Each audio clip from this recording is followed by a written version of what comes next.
So we drove this thing down to Jags on 11th Avenue. You can see why I don't have very much oil pressure looking at all the shrapnel inside that oil pickup. But we drove it down to Jags.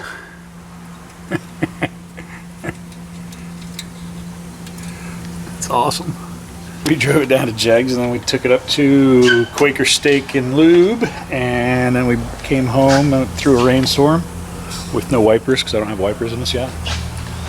And it was still carrying oil pressure. It wasn't good oil pressure, but the amount of shrapnel inside, that's a lot more than me driving it around the way it is currently. So let's pull the baffle and the screen off and see if we can get those cleaned up. I'm going to slip some bearings in it just because I'm trying to take this over to Quaker Steak today and or tomorrow to do some smoke show stuff. I'm just going to slip some bearings in it. I found an engine, lower mileage 5.3 for $300 within 30 minutes from here, so I'm probably going to need a couple of those. Probably should have a backup motor for this because we haven't tuned it yet, so probably needs a little better tune. So Eric, I'm going to have you come up here and tune my Burnout truck.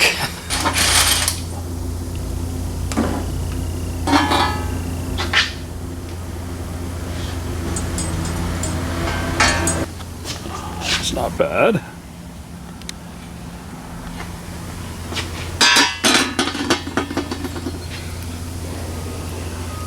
That's not good.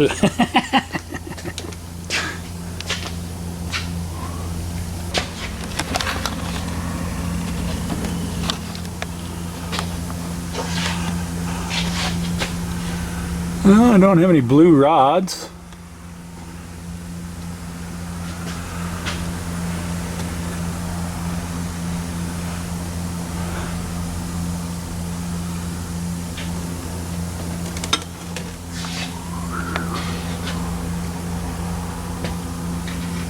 Don't have any chunks of pistons anywhere. Let's get the oil pan and tin into the cleaner. Definitely have had some failures in this engine. Let's get this apart. Let's get it done.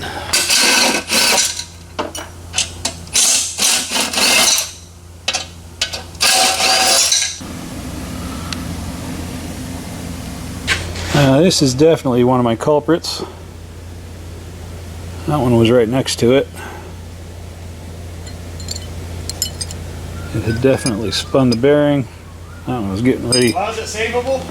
Oh, I don't know about savable, but enough to do another burnout? I think it'll make it through one or two more burnouts. It's a little scarred. It's a little forked up. You can see all the debris that was hidden under that plate. I cut the plate open and folded it over so that I can get my screen nice and clean, because there's all sorts of debris in there, which isn't really a surprise. Get that cleaned out. Alright, so while that sump is cleaning, I cleaned the rod journal up there with some emery cloth. It's about as good as it's going to get. And I'm not expecting this to last very long, but it might get me through a burnout or two. And then we'll probably just pull the engine and swap it out for a different one. But sometimes a temporary fix is fixed for as long as it's fixed for. Well, I'm getting down to my last two. I definitely had two rod bearings that were failed. They're all detonated. Like if you look at how loose this is in the cap, it's lost its spring. So it's these bearings, even though some of them don't look too bad, they're huffed, all of them. Detonation. That's that guy there. So let me finish putting these guys in and we will put our oil pan back on. Well, we're all buttoned up. Gonna drop some fresh oil in it and see what happens. It'll either go or it'll blow. Golly.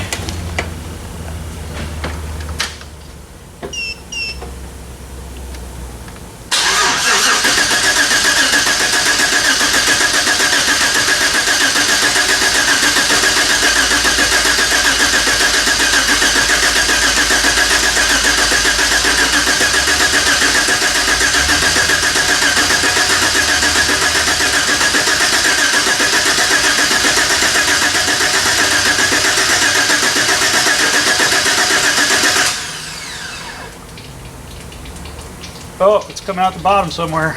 You can hear it. What did I do wrong? Oh, I know what I did wrong.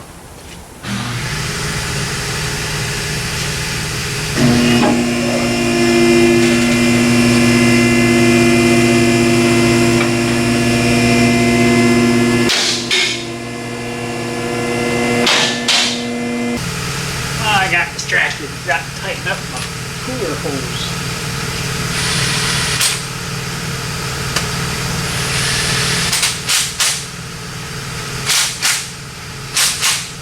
Problem solved. Clean up now 5. You win? Kinda. Good news is my oil pump works. Well, at least we know my oil pump's working.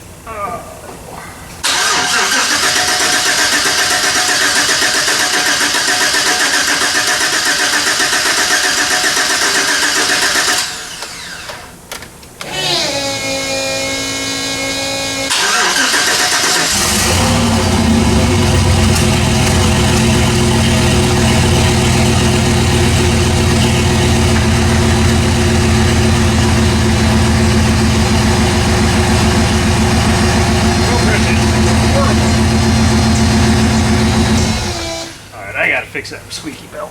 That thing's annoying me.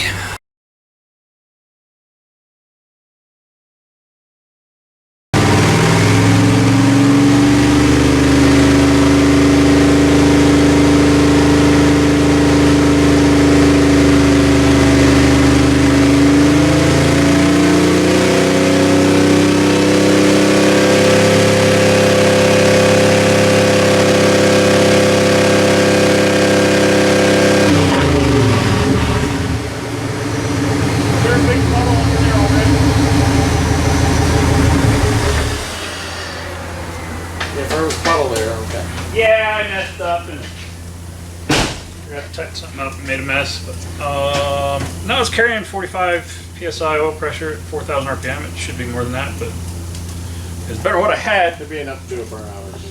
Yeah, I should be able to do a burnout or two. That's the whole point. All right. Let's see if we can make this happen. Let's go to Quaker Steak and move and see what's going on there.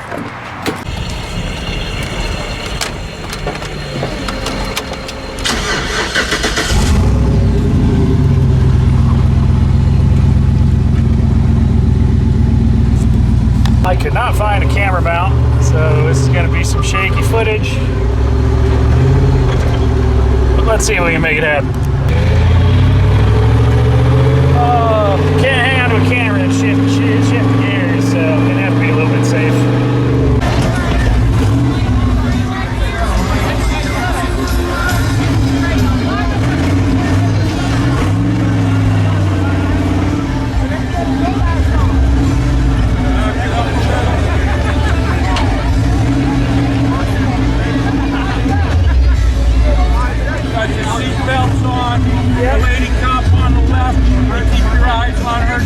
When to stop. You stop at the orange cone over here, you cut back, okay? She's gonna give me the thumbs up. I'll give you the thumbs up, I'll drop the flag, give me a second to step away. Yes, sir. All right?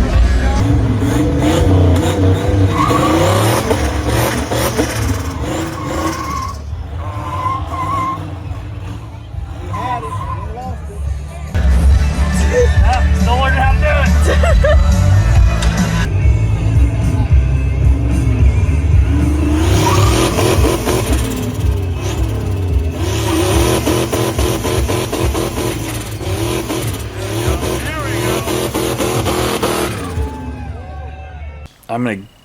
I'm gonna guess my oil pressure being so low is because my fitting there is just a straight fitting. It may not be a restrictor.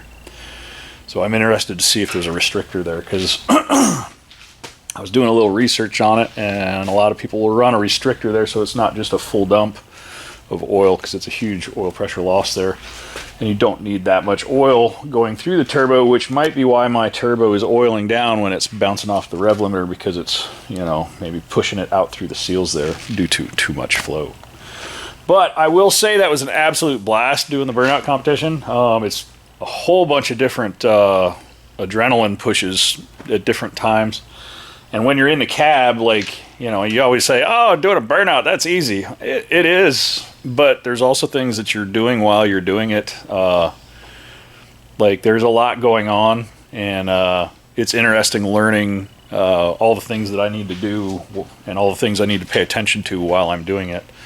I definitely need better wheel speed. The burnout I did there, I changed the rev limiter to 5,000 RPM because I was hoping that would keep me from knocking the rod bearings out of it again. And it did. Drove it home, drove it back here.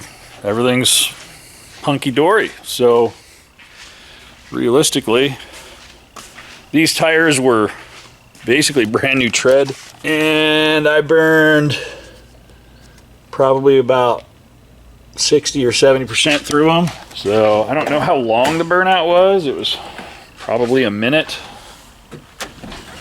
But it still smells like burnt rubber in here. That's funny.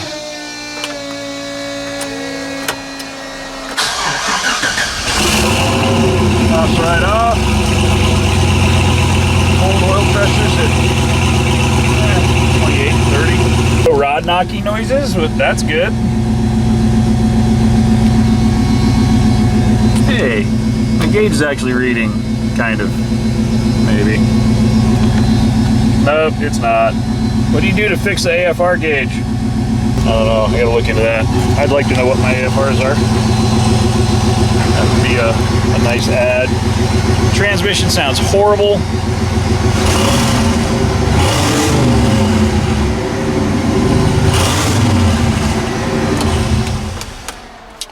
But the good news is I slipped in rod bearings and they held up. So we're going to keep running this engine until it knocks these rod bearings out of it. I am probably going to go ahead and load this thing up on the chassis dyno. Eric's going to come up and do a proper tune on this for me. I did change the fuel injectors out when we first got this thing running. The injectors that were in it were nowhere near up to the task of what this was doing. So we had put new injectors in it. I don't remember what we did. That was a long time ago. And I never thought to look at the boost gauge while I was doing the burnout, so I don't know what boost pressure it's running at.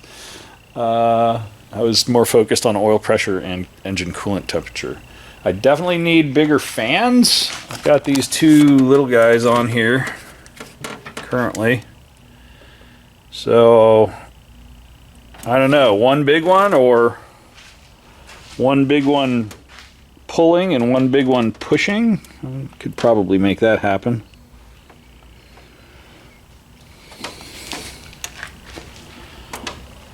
Or a bigger radiator.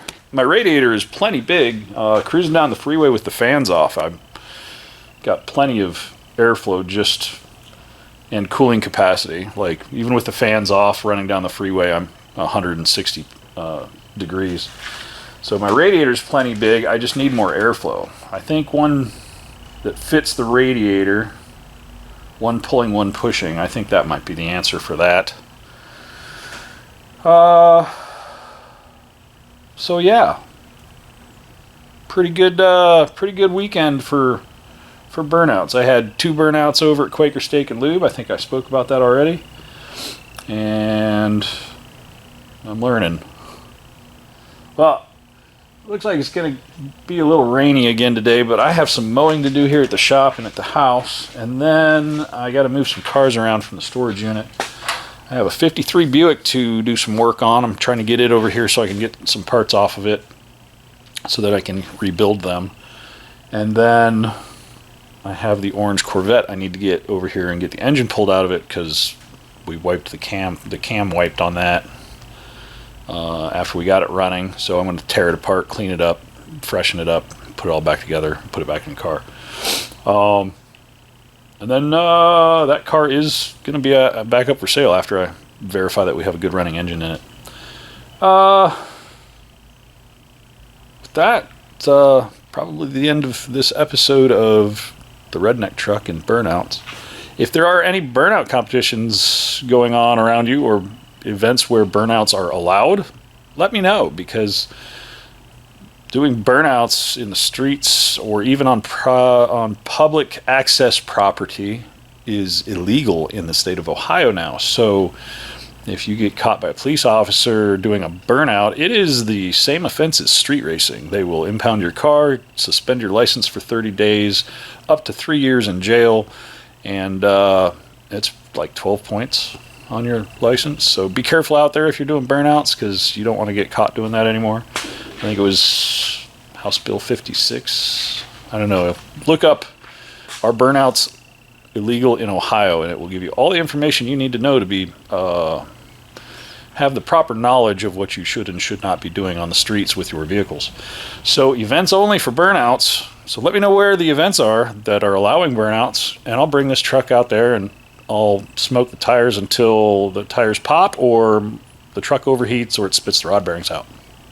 Because that's what we built this truck to do. Have a great day, guys. Thanks for watching. Click like, subscribe, leave us a comment below. We'll see you later.